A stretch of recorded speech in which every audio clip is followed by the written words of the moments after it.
pessoal! Nós estamos aqui começando o primeiro debatema da primeira fase da Maratona de Redação Nota 1000 de 2025.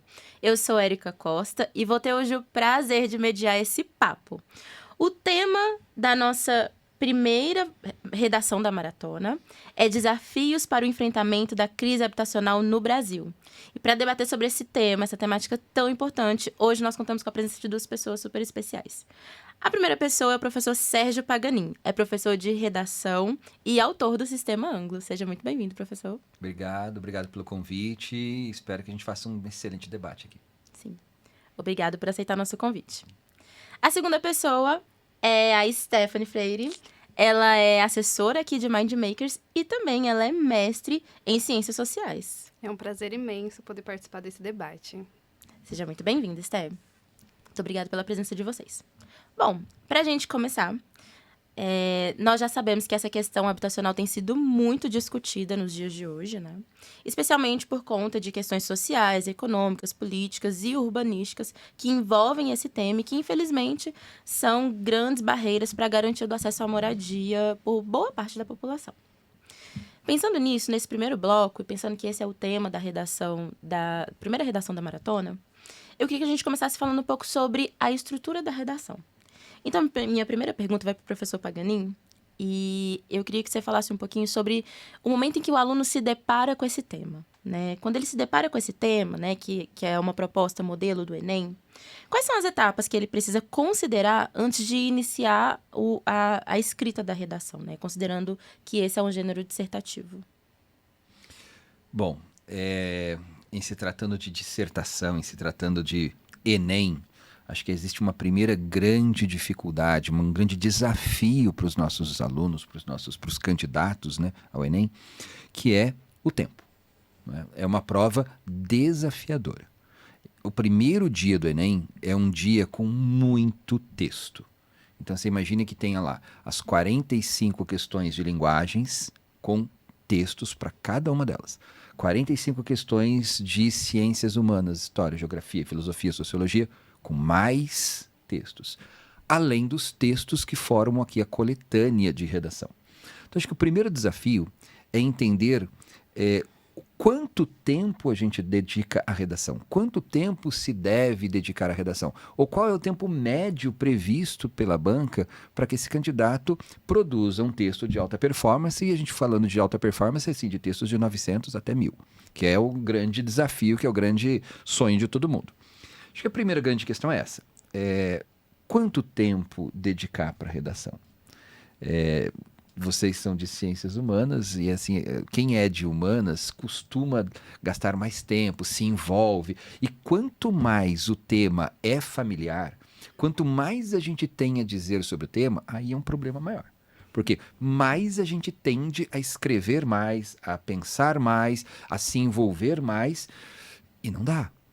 Cada meia hora, cada 10 minutos a mais de um tempo médio para a redação, esse candidato, esse aluno coloca em risco outras questões, as questões de múltipla escolha da prova. Então, acho que a primeira providência que eu acredito é ter clareza de uma estratégia para elaborar a redação. E o Enem não permite o uso de relógio, né? A gente não pode controlar o tempo como eu controlo aqui, como todo mundo na vida real controla. Então, os fiscais de prova costumam ali ir indicando, passou meia hora. Os blocos de 30 minutos que vão ser, na verdade, o nosso apoio. Considerando que ali você tem mais 90 testes para serem assim executados, para serem analisados, pensados, a gente está pensando em 1 hora para a redação. Claro que aí entra um outro detalhe importante e que tem a ver ali com a prática de escrita de cada um. Tem gente que consegue fazer um projeto de texto que inclusive é avaliado ali nas competências do Enem, e depois já passar a limpo direto para uma versão final à tinta. Ou seja, o primeiro momento de análise, de reflexão, ele já vira texto na versão final definitiva, à tinta, e acabou a redação. Ou seja, esse é um candidato que vai usar 1 hora para fazer a redação. Mas vamos considerar que muita gente não se sente confortável em fazer a versão à tinta, direto do planejamento. Então, a gente vai pensar em 2 blocos de 30 minutos, ou um bloco de 30, e o outro um pouquinho mais curto, de 20, porque passar um texto a lápis de 30 linhas a tinta leva em torno de quanto tempo? Vocês têm ideia? Uns 20 minutos, pelo menos. Em média, 20 minutos. Uau. Depende aí, claro, da dinâmica ali do braço, mas e do nervosismo do dia também, evidentemente, mas a gente tem aí 20 minutos. Então vamos pensar assim, se nós vamos trabalhar com 2 blocos de 30 minutos, o que eu faria? Eu não começaria por redação. Não começaria. O exercício de redação é o mais complexo. A gente vai ver aqui, são 5 textos motivadores da coletânea para você pensar, refletir, construir posicionamento, levantar repertórios, estruturar o texto, escolher palavras. É o exercício mais desafiador da prova. Começar por ele, tem muita gente que já gosta de começar por ele. Eu acho que é melhor a gente ter 30 minutos de aquecimento. Então, os primeiros 30 minutos, pega lá as questões de língua portuguesa, de linguagens, e tentar fazer o máximo possível das questões mais fáceis. Geralmente são aquelas questões de tirinha, de imagem, de propaganda, de enquadro, aquelas em que o texto base é rápido de ler. E aí, a primeira meia hora serve, claro, você olha ali a frase tema para tirar a ansiedade e vai para as questões. Segundo bloco de meia hora, aí a gente está mais pronto para aquecer, mais aquecido para fazer a redação. Porque esse primeiro bloco de 30 minutos da redação, ele é muito importante porque é ali que nasce a reflexão. Se a gente faz essa reflexão logo de cara, sentou ali no lugar de fazer a prova, vai levar mais tempo até chegar num pico de concentração.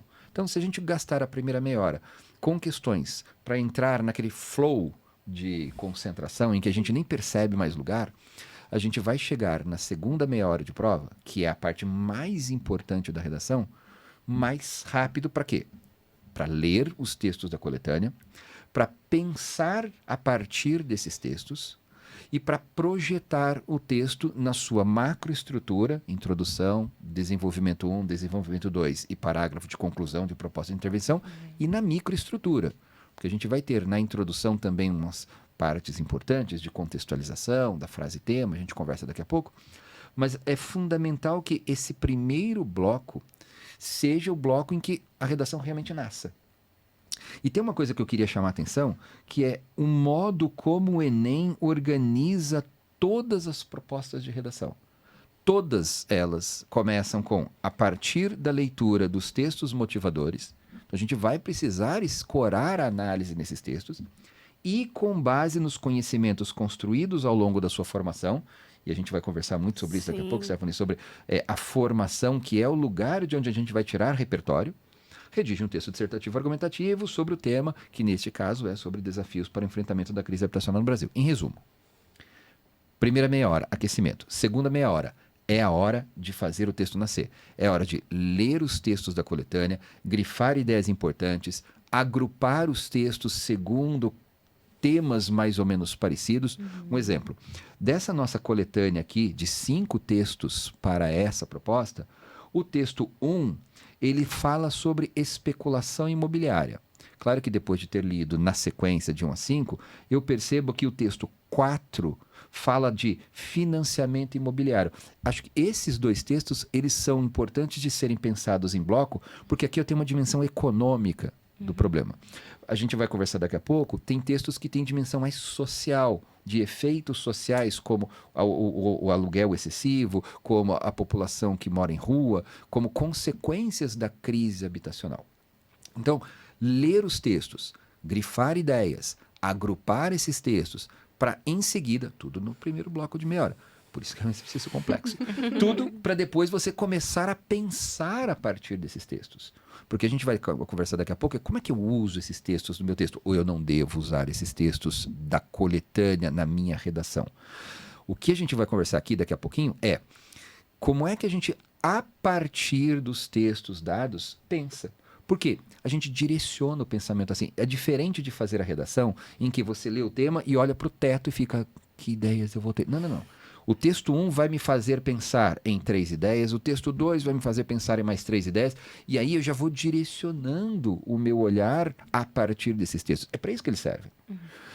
Para você ter ideia, tem um documento clássico da VUNESP, que é uma grande fábrica de provas, né, de redação, então nem se fala, que é do professor Rogério Chaussai, em que ele fala com todas as letras assim, é impossível qualquer candidato de qualquer banca escrever uma redação depois de ler uma coletânea e não ser impactado pelas ideias dessa coletânea. É impossível. Depois de você ler o texto 1 sobre especulação imobiliária, é impossível você falar, eu não vou citar, eu não vou usar, eu não vou pensar em especulação imobiliária, porque foi feito para pensar. Foi feito para você refletir. É diferente de dizer que eu vou pegar um trechinho desse texto e usar na minha redação. Não é isso. Mas a gente vai daqui a pouco fazer o exercício aqui de, a partir de cada um dos textos, gerando essas reflexões. Então, primeira meia hora. Leitura, análise, grifar ideias, agrupar os textos e pensar a partir deles causas e efeitos, porque esse binômio é muito forte no Enem. O modelo que o Enem consagrou de dissertação pega um tema e as redações nota 1000 que o INEP publica todos os anos dão essa dimensão. Qual é o caminho mais seguro? Existem outros, mas os caminhos mais seguros. Causa 1, causa 2 do fenômeno. Então, tem uma crise habitacional? Quais são as causas? Consequência 1, consequência 2. Quais são os efeitos, as consequências? Então, dá para fazer uma redação que analisa causas, ou que analisa consequências, ou terceira via ainda, que mistura, que analisa uma causa e uma consequência desse fenômeno. Então, quando a gente lê os textos da coletânea, acho que a primeira etapa, que você me perguntou das etapas de produção, né? A primeira coisa importante é organizar a reflexão para quais são as causas desse fenômeno, desse problema, dessa situação problema. Quais são as consequências? Os textos estão aqui para fazer essa motivação de causa e efeito. Aí a gente planeja, daqui a pouco a gente conversa um pouco mais sobre planejamento de qual vai ser a minha tese. A minha tese vai ser, por exemplo, causa 1, causa 2, a crise habitacional tem como causa ou é derivada de X e Y, tem como consequência, essa é a minha tese, e a partir disso, então, eu construo a contextualização, trago o repertório sociocultural de fora da coletânea, aproveito ou não ideias da coletânea, a gente vai discutir sobre isso daqui a pouco, mas acho que esse é o procedimento fundamental. 30 minutos para leitura, reflexão, produção da reflexão pessoal, né, causas, efeitos, planejamento do texto, e o ideal é que, terminada essa primeira meia hora, já esteja pronto o texto esquematizado. Minha contextualização vai começar com, por exemplo, literatura, por exemplo, com filme, por exemplo, com uma citação da Constituição Federal. Eu vou trazer a frase tema e a minha frase tese que diz causa 1, causa 2, vai terminar o parágrafo. D1, parágrafo de desenvolvimento 1. Qual vai ser o repertório? Como é que eu vou costurar? Como é que eu vou terminar? Assino o D2. Proposta de intervenção. Agente, ação, meio, finalidade, detalhamento. Essa é a tarefa da primeira meia hora. Por isso ela é tão importante. Por isso acredito que ela seja a segunda meia hora da prova. Porque a gente já está mais aquecido para poder fazer toda essa reflexão. Porque aí a terceira meia hora da prova, a segunda meia hora de redação, é o momento para a gente escrever. Então, se esse planejamento, imagina que esse planejamento está todo organizadinho. Então, eu já sei como eu vou contextualizar, como é que eu vou chegar com a frase tema, como é que é a frase tese, os repertórios e a proposta de intervenção. O trabalho na terceira meia hora da prova, segunda de redação, é escrever. Então, é pegar o que eu planejei de contexto, de frase tema e de tese e transformar num parágrafo de 7, 8 linhas. D1, D2, a mesma coisa. E aí eu tenho meia hora para fazer isso. Quanto mais detalhado esse processo de planejamento, mais fácil fica fazer a redação na sua primeira versão já ser a tinta, que é a versão final. Com isso eu ganho 20 minutos. 20 minutos no Enem é uma eternidade, são 6, 7 questões, é o tempo para fazer 7 questões. Sim. O que pode fazer muita diferença na aprovação. E eu não estou dizendo que fazer a redação em 1 hora no Enem significa uma redação aquém de qualidade questionável. Não, redação de alta performance.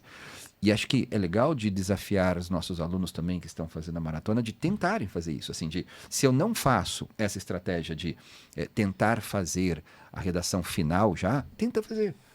Não, Paganin, eu não gosto, prefiro fazer uma versão a lápis. Então, depois dos 30 minutos, você vai fazer a versão a lápis e aí vai precisar consumir mais 20 minutos ali de planejamento, de fazer o texto ser passado a limpo. Acho que essas são as etapas fundamentais ali de elaboração do texto nessa primeira parte, que é como é que eu lido com a coletânea. E a gente vai conversar um pouco mais aqui depois sobre o aproveitamento. Posso aproveitar ou não? Tem dado estatístico, tem pensador, como é que eu faço? Que repertórios, de onde a gente traz os repertórios? Que legal, professor Paganin. E parece complexo a primeira vez que a gente escuta, né? Mas uma coisa que o senhor trouxe que eu acho que é muito importante é que é treinamento, né? Eu acho que o espaço da maratona é importante para isso, para começar a treinar. Isso. Será que eu consigo fazer isso dentro desse tempo? O que eu tenho que fazer primeiro? Porque agora, nesse momento, a gente está em maio, né? Ainda dá tempo de fazer essas coisas ainda pausadamente. Eu olho para o texto, então primeiro eu faço o planejamento, eu divido aqui. E aí, aos poucos, né? Esse treinamento é que vai fazer no dia da prova. Exatamente. E olha, conversando assim com os alunos que prestam o Enem todos os anos, é muito legal essa experiência de trocar as estratégias. Que é muito legal de fazer isso. Assim. Então, conversar, não é porque nós estamos aqui dizendo o que tem que ser feito. Esse é um parâmetro. Mas vai lá e conversa. E o mais importante, todo aluno que tira nota 1000 e que acaba indo depois para a imprensa, e tomara que muitos apareçam na imprensa com nota 1000, acaba dizendo assim, treinamento.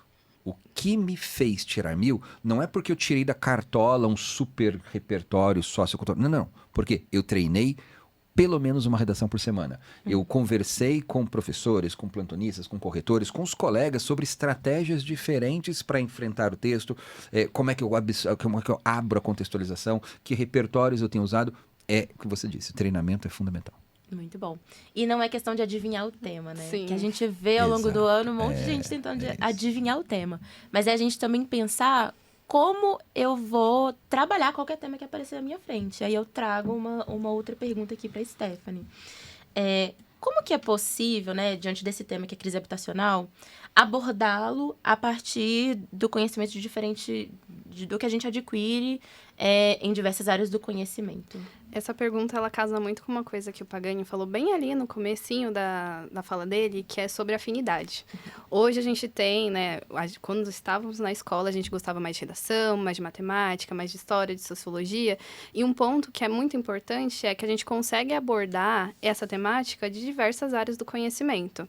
Aqui a gente vai mencionar a sociologia, puxando um pouquinho ali para o lado do direito, trazendo a Constituição, a parte histórica. Então, ali na história, a gente vai trabalhar muito dentro do êxodo rural, da urbanização, esse tema especificamente.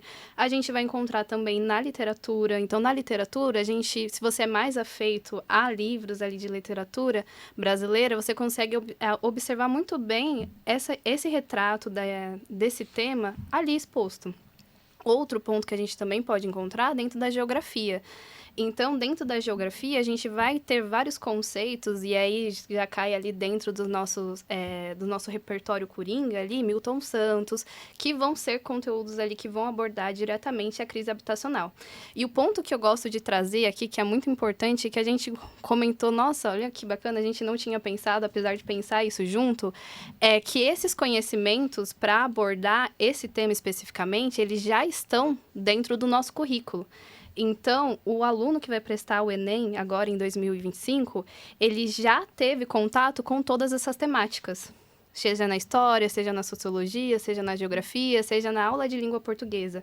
Então, ele já viu esse tema. Então, é um tema que ele já tem um repertório sociocultural que ele pode acionar junto com o repertório coringa para fazer com que a pontuação dele alcance a máxima ali. Stephanie, você falou uma coisa, estou pensando aqui outra que é derivada. Como acontece na leitura, você lê o texto e deriva, expande, né? O Sócrates, depois o Platão, falam do treinamento das afeições ordenadas, que é, você vai sendo, durante a formação, e eu leio novamente, assim, os conhecimentos construídos ao longo da sua formação, como o Enem começa, você vai sendo treinado a observar quais são as áreas do conhecimento com que você tem mais afeição. Você usou essa palavra que é perfeita. Se eu te perguntar, Érica, qual é a área do conhecimento pela qual você tem mais afeição? Com certeza, história. História. Você? Sociologia.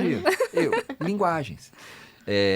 Também gosto de outras áreas, não gosto de umas, mas é isso. É esse candidato, é o aluno, saber que essas áreas a gente tem que ter como caixinhas, né? Exatamente. Como caixinhas para buscar repertório. Exatamente. E essa caixinha, ela faz com que você, pelo fato da afeição, consiga acionar essa temática com mais naturalidade. Então, não fica aquela coisa engessada da gente, não, eu vou puxar esse repertório aqui, que provavelmente é um aluno, o aluno decorou uma frase. Muito boa essa fase. menção. O Enem chama isso de repertório de bolso. Que Isso. são essas frases decoradas que as pessoas acreditam que servem para todos os temas, ou para grande parte dos temas. O homem é o lobo do homem. E aí você fala, mas qual é a costura dessa frase com o tema? O Enem, desde o ano passado, tem pesado mais a mão na correção, por isso só 12 E é uma redações frase que mil. ela seria facilmente usada dentro desse tema, falando de especulação, que é um Por dos exemplo. temas Mas que assim, tá aqui. é distante da discussão da especulação. Vai ter que costurar com muito trabalho. E às vezes fica solta. E ali às no vezes fica texto, solta, né? e o Enem não tem dado muito valor, tem punido essas redações em que a citação é muito distante, ou demora muito para fazer a costura, ou a costura nem é feita com o tema, com a tese. Então, é importante dizer que, quando a gente fala dessas caixinhas, história, geografia, filosofia, sociologia, constituição, eu acrescentei, lembrei aqui, cinema, literatura.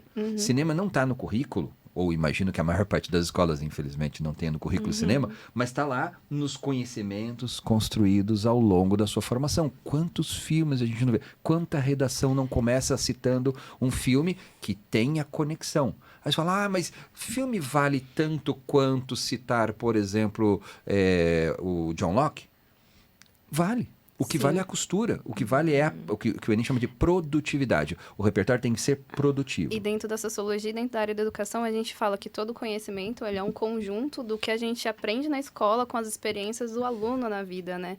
Então, isso a gente pode acionar para dentro do ambiente da redação ali do Enem. Stephanie. E aí, na redação, a gente costuma dizer que esse conhecimento escolar, que está lá compendiado nas diferentes disciplinas, o Enem quer saber qual é o uso que você quer dar para ele. Então, vou fazer um exemplo talvez mais ousado. Biologia. Todo mundo tem aula de biologia. Será que, de repente, a discussão do darwinismo não cabe para um tema? É essa a questão. É o candidato, é o aluno olhar para o seu conhecimento, e acho que é legal essa história das caixinhas que a gente está discutindo aqui, né? Dessas grandes áreas do conhecimento, porque isso ajuda você a localizar as ferramentas. A gente estava conversando aqui antes, por exemplo, sobre como acontece numa questão de física, de matemática. É muito clássico isso.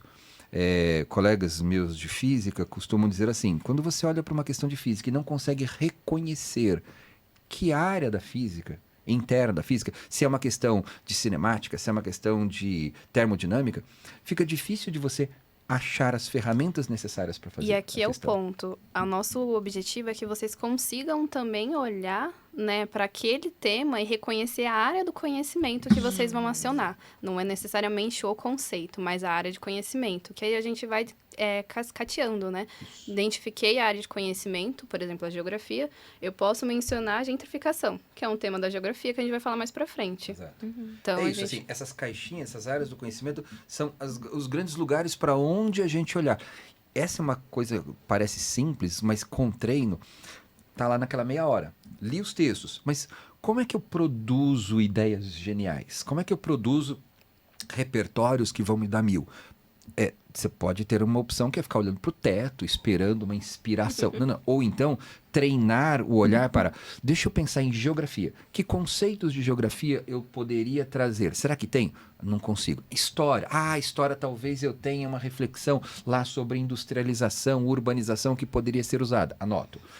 E será que não tenho conceitos, ou um pensador de sociologia, de filosofia? Será que não tem uma obra literária? Mas é esse olhar direcionado que ajuda a pensar rápido.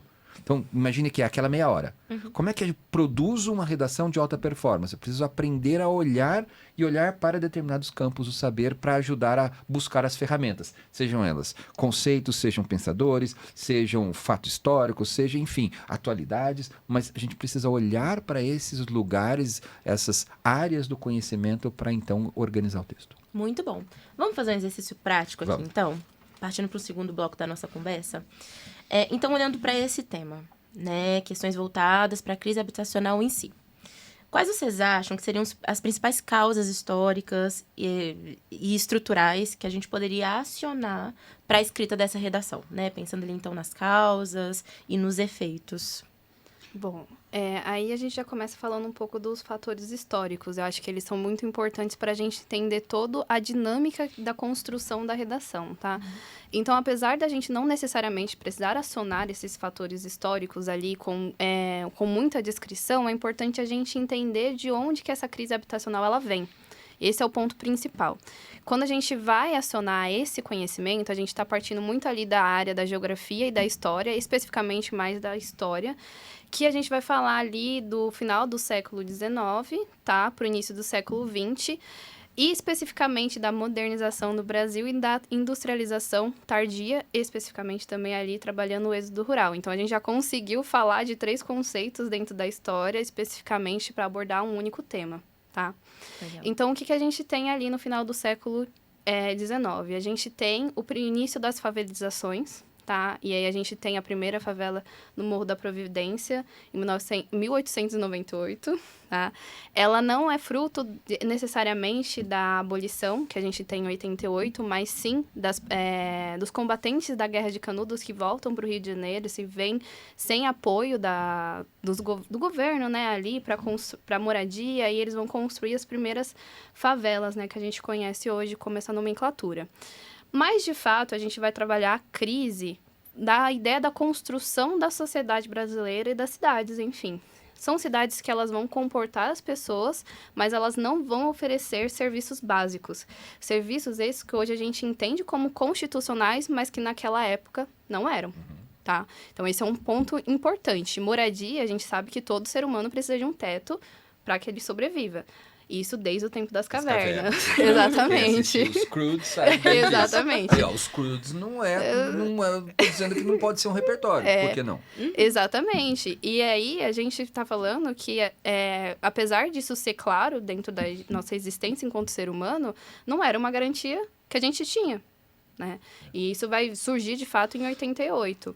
E aí, a gente vai entender que naquele período, ali de final do século XIX para o início do século XX, a gente está falando que o Brasil era um país rural. Então, acho que em 1930, mais ou menos, 34% da população estava na zona rural. Uau.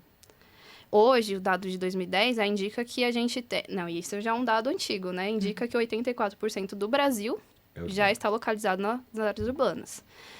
Como que acontece esse processo? A gente tem uma industrialização tardia, tá? E ela vai acontecer principalmente ali após o processo de modernização, que vai acontecer ali de 14 a 22, mais ou menos.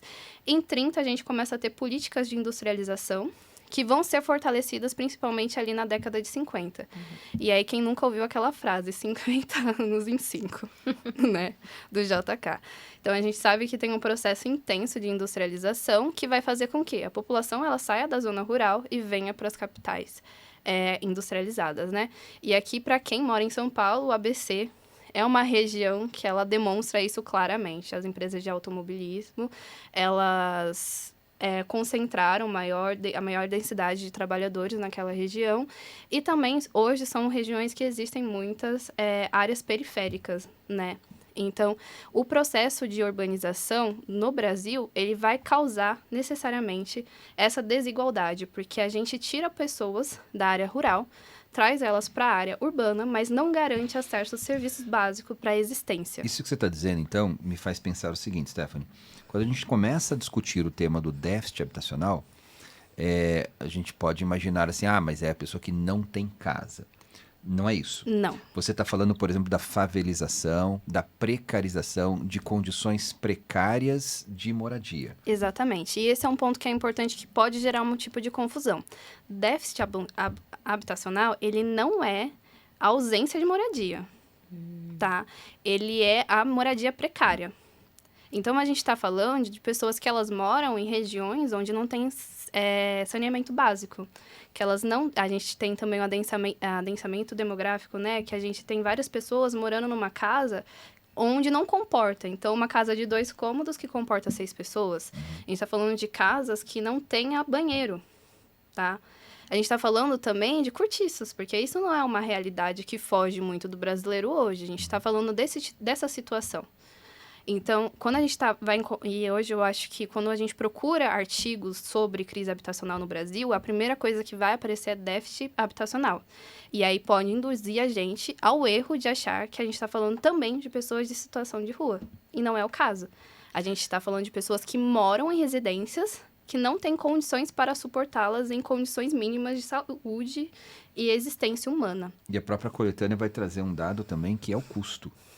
Que é, na verdade, quando a pessoa a família até tem onde morar, mas o custo do aluguel inviabiliza ou praticamente inviabiliza a vida dessas famílias, dessas pessoas, porque ultrapassa 30% ali da renda, e aí você tem um problema habitacional, assim, que tem outras consequências, né? Tem consequências em relação à condição de alimentação, a condição de transporte, que lugar é esse em que a pessoa vai conseguir pagar um aluguel mais barato? Exatamente. E aí, quando a gente vai entrar no tema da Constituição, porque a moradia, ela é um direito constitucional, junto com segurança, trabalho, saúde, educação.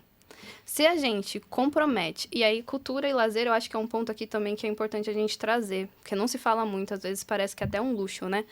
Mas quando a gente onera 30%, mais de 30% da renda familiar, para ter um teto, a gente está comprometendo acesso a medicamentos, a gente está à saúde, a gente está comprometendo acesso ao lazer. Então, a gente acaba onerando outras partes e prejudicando outras partes. São garantias constitucionais, direitos constitucionais, quando a gente não consegue ter acesso a moradia de qualidade a baixo custo. E aí, por exemplo, você está falando assim das consequências para a alimentação, para a saúde e mesmo para a educação, né? Porque imagine que uma família que gaste mais de 30%, seja com financiamento da casa própria, a gente vai discutir, seja com aluguel, fatalmente os membros dessa família se verão obrigados ou levados a trabalhar para ajudar a compor renda para pagar o aluguel. E é quando a gente acaba encontrando o abandono do ensino médio. Exato.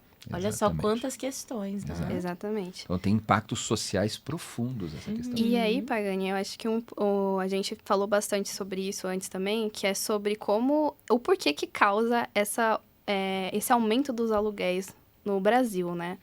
E a gente tem vários fatores. Eu acho que ele inicia ali com a gentrificação e não é um caso que acontece 2020. Não, ele é bem bem antigo, né, para ser muito sincera.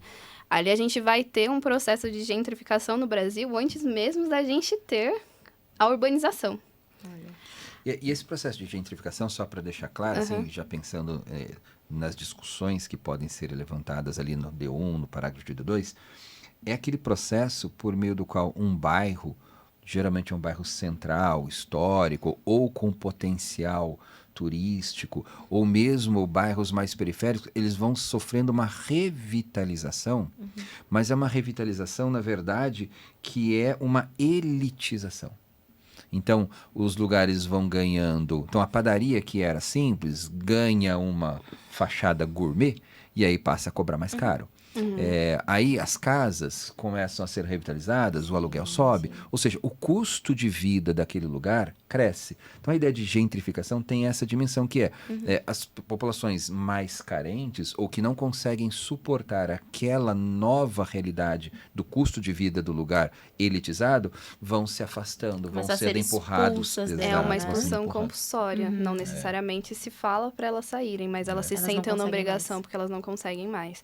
E esse processo, ele pode ser mencionado ali na década de 20, no Rio de Janeiro especificamente, e aqui já pulando um pouquinho ali para a parte de repertório e já mencionando o que a gente tinha falado sobre a literatura, por exemplo, o livro O Cortiço, do Luiz de Azevedo, que justamente ele vai denunciar as más condições de moradia da população do Rio de Janeiro naquela década. Mas também ele vai... o livro especificamente não fala isso, mas quando você lê você entende a precarização como ela é antiga.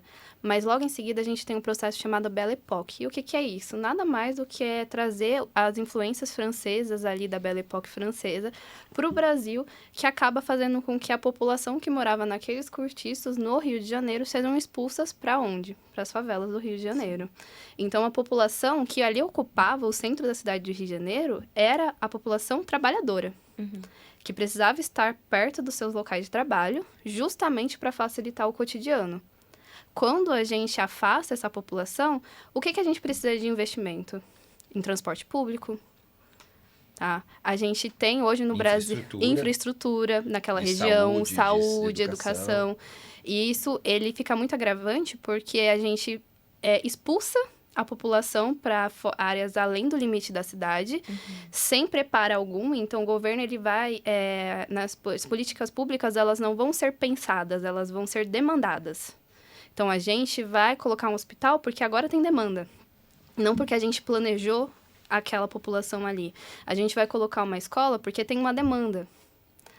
E isso acontece até hoje. A gente pode ver em São Paulo muitas linhas de ônibus ou até metrô sendo construídos naquela região, que às vezes nem há mais espaço para a gente colocar um metrô, mas meramente porque a população cresceu muito ali e a gente precisa garantir a mobilidade dessa população. Que tem a ver com renda, né? Que tem a ver com buscar lugares onde há emprego e onde há emprego que pague melhor. Geralmente esses lugares não são nas periferias, né? Ficam mais no centro. Então, e aí a gente vê como consequência social esse deslocamento que leva 2 horas e meia, 3 horas de um lugar onde se consegue pagar aluguel até o lugar onde se consegue dinheiro com uma renda razoável para pagar esse aluguel. E às vezes a gente troca 6 por meia dúzia, porque o deslocamento já demanda aquele dinheiro do aluguel também. Enquanto vocês comentavam, isso me fez pensar numa série de notícias e coisas que eu tenho visto nos últimos tempos que falam exatamente sobre esse tema. Isso me faz pensar numa coisa que os alunos se preocupam muito, que é no repertório, né? Na mobilização de repertórios socioculturais que eles têm ali. E eu queria aproveitar para fazer esse gancho, né? Nesse caso deste tema, quais que vocês acham que são os repertórios socioculturais legítimos ali, pertinentes, que os alunos poderiam selecionar ou acionar para enriquecer a argumentação deles? Stephanie falou, já começo puxando um aqui, é um direito constitucional a moradia, né? Até vou usar minha colinha aqui, o artigo 6º da Constituição, e não precisa saber o artigo, é só para a gente conversar aqui, né? São direitos sociais: a educação, a saúde, a alimentação, o trabalho, a moradia, o transporte, o lazer, a segurança, ou seja, é constitucional o direito à moradia. E tem um artigo 23, inciso 9º, que diz que é competência comum da União, dos Estados, do Distrito Federal e do município, aspas, promover programas de construção de moradias e a melhoria das condições habitacionais e de saneamento básico que vão dar aquela condição mais de dignidade a essas moradias que são precarizadas. Ou seja, a gente já tem primeiro, e não tem problema nenhum com isso, com ser Constituição. Tem muito aluno que fala assim, mas Constituição todo mundo cita, porque é um repertório sociocultural muito frequente nas redações nota 1000. De novo, voltamos à conversa do início. O importante é o ajuste. Então, se eu vou trazer Constituição Federal nos termos de moradia como um direito social e cuja competência de implementação ou de construção ou de promoção é dos estados, é do Estado, Estado nas suas esferas, na União, no Estado, no município, pronto, eu já tenho aqui um repertório clássico do direito, Constituição Federal, que vai ser ajustado. E aí tem uma discussão curiosa que muita gente fica com receio de citar esses repertórios que são muito frequentes em redações nota 1000. Isso não tem problema não, e não é isso o repertório de bolso que o Enem pune. O repertório de bolso é se eu jogar a Constituição, falar a Constituição garante uma vida melhor para as pessoas. Bom, aí está pouco ajustado. Aí a produtividade desse repertório não está bem construída.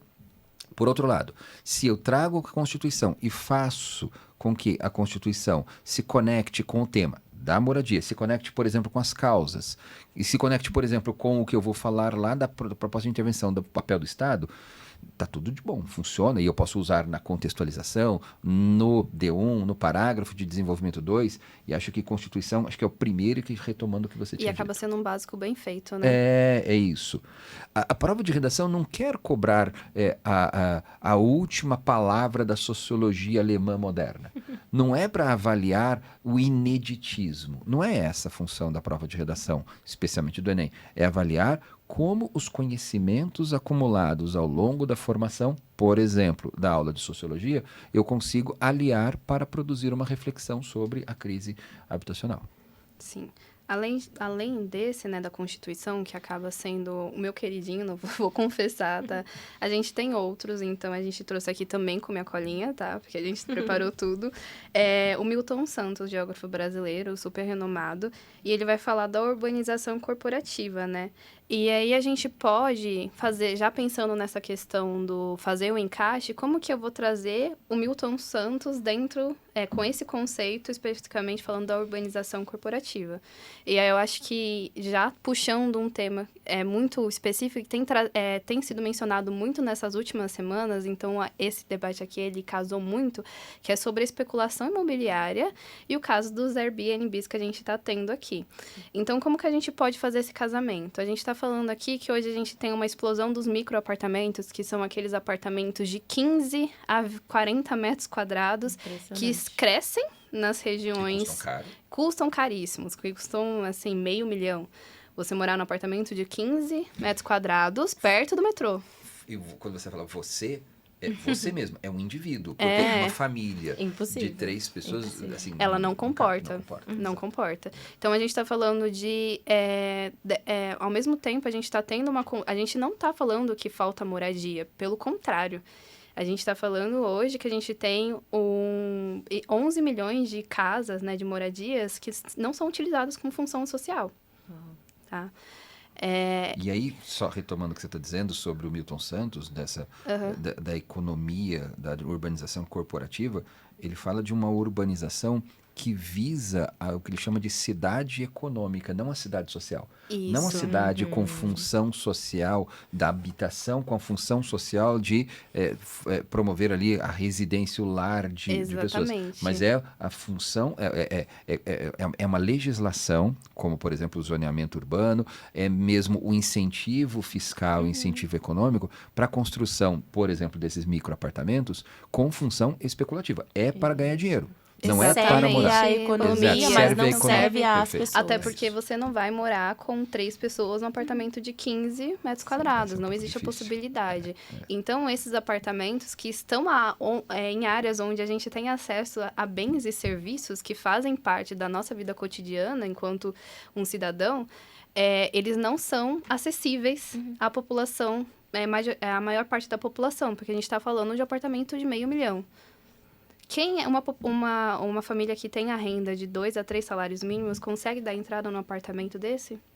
Não consegue. Mas seria muito útil ela conseguir morar numa região onde tem metrô, onde tem hospital, onde tem várias escolas. Sim. Então, exatamente, a gente está falando da urbanização corporativa nesse ponto. Como o mercado, ele vem utilizando a terra, né? A terra como mercadoria. Ela perde o seu valor de uso e ganha o valor de troca. E aí a gente entra muito em Marx. E por um lado, você falou dos microapartamentos, estou pensando aqui do outro lado, os mega empreendimentos, que aí, como eles são grandes, eles não têm mais espaço nos lugares próximos do metrô, nos grandes centros. Então eles vão sendo construídos às margens, né? Cada vez mais afastados. Mas aí eles também têm essa dimensão de que não é um simulacro de cidadania, né? Porque, na verdade, é praticamente um outro conceito de geopolítica de um enclave fortificado, né?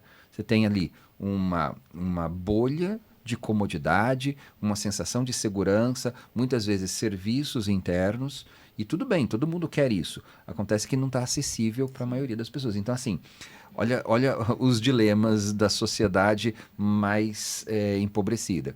Não dá para morar perto do metrô porque é pequeno, não cabe a família e custa muito caro. Mas também não dá para comprar, por exemplo, um apartamento desses nos mega empreendimentos, que também é muito caro, porque tem uma série ali já que está distante do centro, tem uma série de serviços e comunidades que custam caro. Então eu vou ser empurrado, e aí de novo a gentrificação, vou ser empurrado para algumas regiões em que o aluguel seja mais barato, porque se eu também tentar uma opção intermediária, vai custar caro o aluguel também, já que não sendo nem um microapartamento, nem um mega empreendimento. Então, tá junto daquilo que a gente viu no texto 1 da coletânea. O texto 1 da coletânea fala muito sobre especulação imobiliária. E aí já trago também um outro dado importante, que é o texto 4, que fala sobre financiamento imobiliário, que custa caro. Então, o próprio texto 4 da coletânea fala, por exemplo, que para fazer um financiamento de R$400.000, você falou de $500.000, a gente está falando em 420 meses, com uma prestação mínima, máxima, na verdade, de R$ 4.748. Aí a pergunta é, com 3 salários mínimos a gente consegue dar entrada num Não, apartamento? inclusive a renda mínima exigida é de R$19 mil. Exatamente. Está na coletânea. E esse é um dado importante, que o preço, o custo impacta muito. Então, se a gente falar da crise habitacional, um dos elementos que a própria coletânea está sugerindo é o alto custo, é a elitização, são os enclaves. Então, tem uma série de raciocínios que a gente pode construir a partir dos dados da coletânea que vão dando essa dimensão. E aí, já conecto com o que você estava falando do Milton Santos, dessa cidade mais econômica e menos social. É muito comum os alunos, os candidatos, os participantes falarem sobre capitalismo.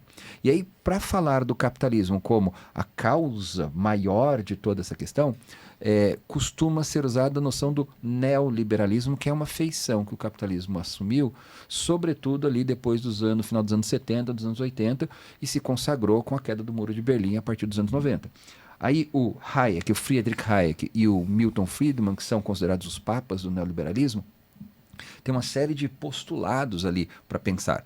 Uma das questões fundamentais é o Estado organizado para assegurar as condições de mercado. Não estou falando do Estado organizado para assegurar as condições sociais. Então, você vê que o Milton Santos dialoga muito com essa questão do neoliberalismo, porque não é a cidade para a sociedade, é a cidade para a economia. Eu preciso fazer a economia girar. E uma das características do Estado neoliberal é exatamente esse papel que o Estado vai deixando de executar. Então, ele vai se retirando das áreas sociais, por exemplo, da promoção da infraestrutura, da moradia, das moradias populares, ou mesmo das políticas públicas de incremento à moradia, como a gente vai falar já já, mas ele vai conseguindo apenas o quê? Ser um gerenciador da economia. E aí, portanto, essa discussão sobre o Estado neoliberal, um Estado mínimo que vai se retirando aos poucos dessas funções, a gente vê com privatização, a gente vê com a entrega da administração, por exemplo, de escola, hospital para iniciativa privada. Você tem essas iniciativas no Estado neoliberal porque o Estado vai se concentrando em garantir a propriedade privada, as funções de polícia, as funções de segurança e as funções de mercado. Então, acho que o repertório externo também do neoliberalismo, e a gente pode citar só neoliberalismo, ou citar lá o Hayek e o Friedman como considerados os papas do neoliberalismo, você tem aqui repertórios interessantes também para usar nessa discussão sobre crise habitacional.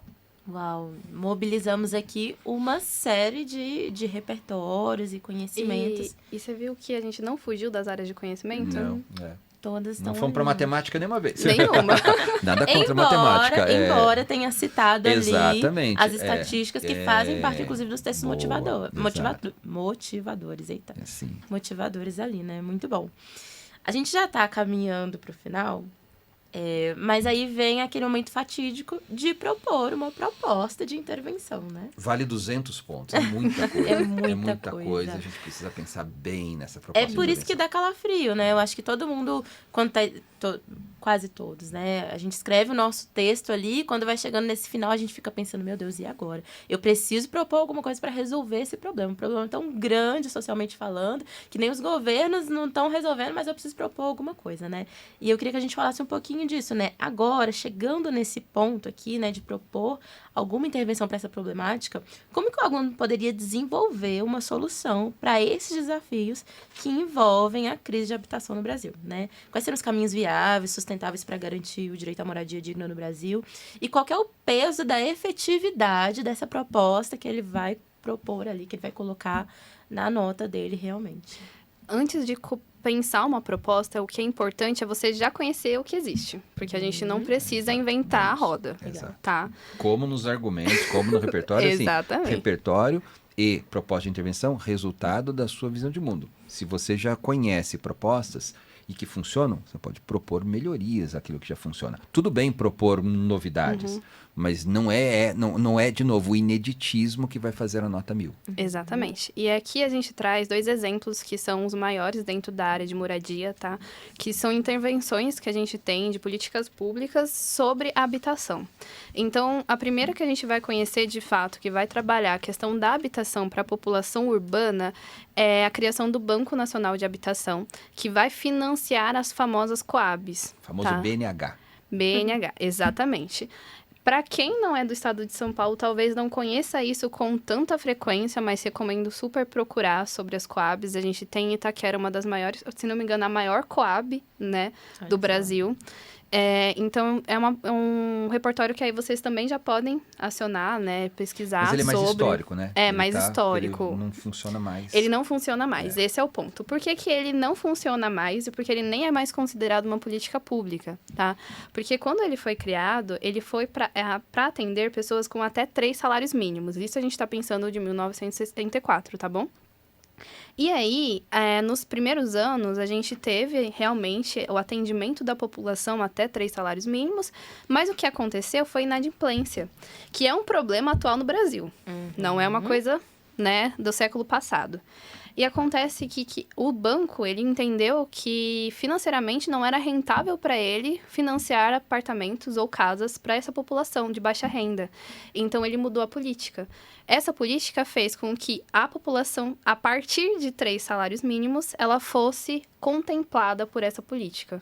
Sendo assim, a gente não está trabalhando justamente com o problema da precarização. Tá? Então, a gente está falando de pessoas que precisam de moradia, que não estão sendo atendidas por uma política pública de moradia. Isso, o Banco Nacional, ele vai existir até 86 e depois a gente passa em um período sem, de fato, uma política pública voltada para a moradia. Federal, né? Federal, tá? A gente tem algumas municipais, estaduais, mas aqui a gente está falando de âmbito federal. A gente vai ter depois, em 2009, o programa Minha Casa Minha Vida, que ali há alguns anos ele teve uma roupagem diferente, com nome, mas ele é um programa que hoje é considerado uma política pública para a área habitacional, que vai atender a população até 10 salários mínimos. Tá? E esse é um ponto importante. Então, de 1 a 10, a pessoa está enquadrada para conseguir comprar a sua habitação. Tá?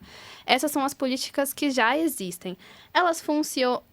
A Coab, a gente já entendeu que ela não funcionou plenamente. E o Minha Casa Minha Vida, ele tem melhorias que a gente pode propor aqui. Mas, além disso, a gente trouxe algumas intervenções que seriam bacanas de vocês fazerem. Aí eu vou apresentar aqui as intervenções e o Paganin vai falar para vocês mais sobre a construção e completar a pergunta da Érica, que é justamente sobre o peso da eficácia. Tá?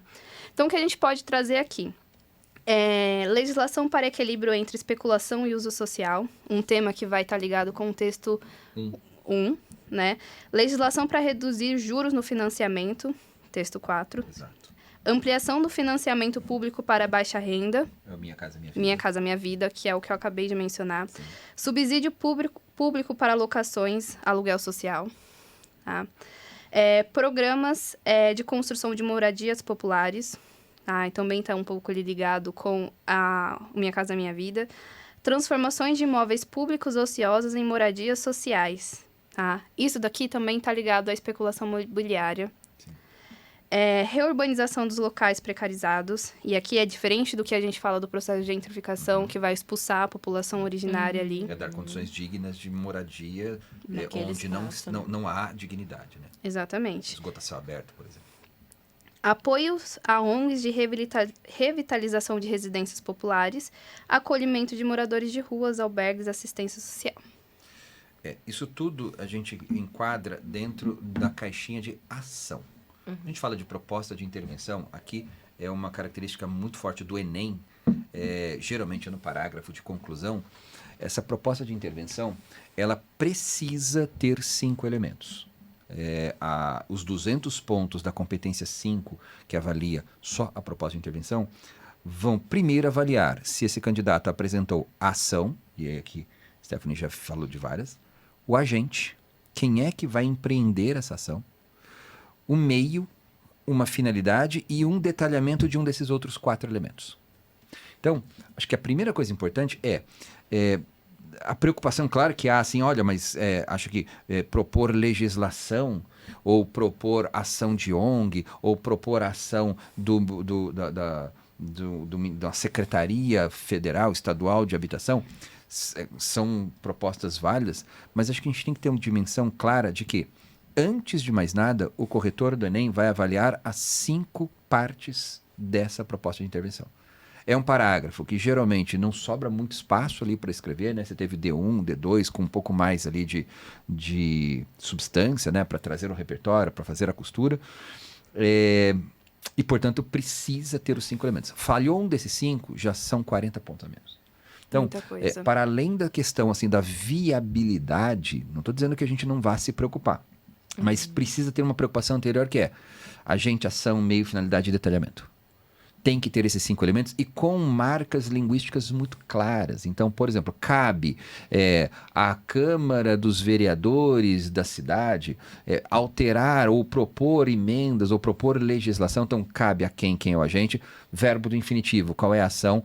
Por meio de, por intermédio de, para indicar o meio, com o intuito de, com a finalidade de, com o objetivo de, para indicar a finalidade. Ou seja, tem recursos linguísticos para você dar mostras de que cumpriu as 5 necessárias partes da proposta de intervenção. Falando do agente, por exemplo, que tem tantas opções ali, que a Stephanie falou, quando a gente fala em nível governamental, quem é a entidade governamental, seja no nível federal, estadual, municipal, que cuida de habitação? Geralmente é uma secretaria de habitação. Secretaria Municipal, Estadual de Habitação. A gente pode também, no Ministério, tem um ministério na esfera federal, que é o Ministério do Desenvolvimento Regional, que também cuida de questões ligadas à moradia, à infraestrutura. Se a gente falar em legislação, evidentemente a gente falar sobre os parlamentos, então casas de vereadores, assembleias legislativas, Congresso Nacional, então as casas parlamentares. Também cabe ali falar em sociedade civil, em ONG, em associação de bairro, quando a gente fala mais de iniciativas populares, e mesmo dá para falar em entidades privadas, né? Quando a gente fala sobre financiamento de casa própria, então tem construtoras, tem bancos, não tem só o poder público envolvido, tem esses grandes agentes que a gente pode atrelar a ações, depois mostrar meio, finalidade e detalhar um desses termos. O mais importante aqui é ter consciência de que se eu apresentei 2 causas, naturalmente os candidatos, os alunos falam assim, então eu vou apresentar 2 pacotes de propostas de intervenção para resolver cada uma das causas. Muita redação nota 1000 faz isso, então faz um pacote completo com 5 elementos e um segundo pacotinho de PI que é menos completo. E está tudo bem, porque a banca vai analisar e não pode compartilhar, tá? Tem que ter, se a proposta de intervenção é deste agente com aquela ação, os 5 elementos têm que estar nesse pacote. Por isso eu chamo de pacote de intervenção. Mas também dá para fazer uma intervenção apenas para uma das causas, ressaltando que é a causa mais urgente, mais necessária de ser atacada primeiro. E aqui é o ponto importante, né? Se você trouxe uma causa X, você não pode propor uma intervenção A. Exato. Você tem que não seguir tem a mesma, nada tem que a ser ver, coerente. né? Essa coerência não vai ser punida na competência 5, mas na competência 3 de estrutura do texto. É isso, assim, se eu estou dizendo que tem uma causa X, eu preciso tentar bater essa causa X, né? Tem que ter coerência interna. Muito bom. Nossa, quantas coisas, né? Bastante rico o nosso papo. Passamos por todos os temas e eu tenho certeza que para quem está nos assistindo, tudo que a gente trouxe vai ajudar muito neste treinamento. Como a gente começou dizendo, né? O que manda é o treinamento. Estamos no início da nossa... Início não, né? Mas aí, nos passos iniciais da nossa jornada de preparação para o Enem. Eu sei que já tem muita gente estudando e se preparando, mas eu acho que essa experiência da maratona é super importante para a gente tangibilizar um pouco mais esse espaço de treinamento, né? Porque, além de escrever e de escrever tendo em mente e com consciência de todas essas coisas que a gente disse, a gente ainda tem a oportunidade aqui de discutir sobre esses temas, né? De trazer repertório que talvez a gente vai poder aplicar em outros momentos para outras redações, porque repertório não quer demais, né? Mas também de escrever uma redação e de também ter essa redação corrigida. Então, realmente, a maratona é uma experiência muito legal para a gente treinar e se preparar para esse momento que é tão importante ali da escrita, da redação no Enem, né? E tem que escrever mesmo. Não adianta fazer igual autoescola, assim, você faz a prova, aula teórica, aprende tudo na teoria, fala, estou entendendo e vou saber dirigir. A primeira coisa que você vai pegar o carro é fazer o carro morrer. Então, assim, também não adianta assistir o Debatema, pensar, ler a coletânea, falar, eu tenho um texto aqui na minha cabeça, põe no papel. A dificuldade de pôr no papel é que precisa ser treinada, Exato. então tem que escrever. Porque é o que vai acontecer ali na hora, E né? é um momento ideal, né? Que é o momento que a gente tem tempo. Na hora da redação, talvez a gente não tenha. Então, é esse momento que a gente pode pôr em prática o conhecimento e esse exercício, né? De pegar as caixinhas, áreas do conhecimento, que talvez ali eu entenda na hora de escrever a redação, pra mim, é o horário mais difícil, né? Da gente conseguir captar as informações. E aí, como treino, assim como o treino para escrever, um treino para a gente conseguir trazer esse repertório para dentro daquele momento. Muito legal. Olha, estamos encerrando esse papo tão rico aqui, né? De muitas Vamos falar informações. de outro tema, puxa outro aí. Logo, logo teremos um novo Debatema. Claro, Em exato. breve. E eu espero vocês aqui. E vocês também, né? Vamos ter outros Debatemas. Vamos conversar sobre diversos temas ainda até chegar o dia do Enem. Nós teremos muitos momentos como esse.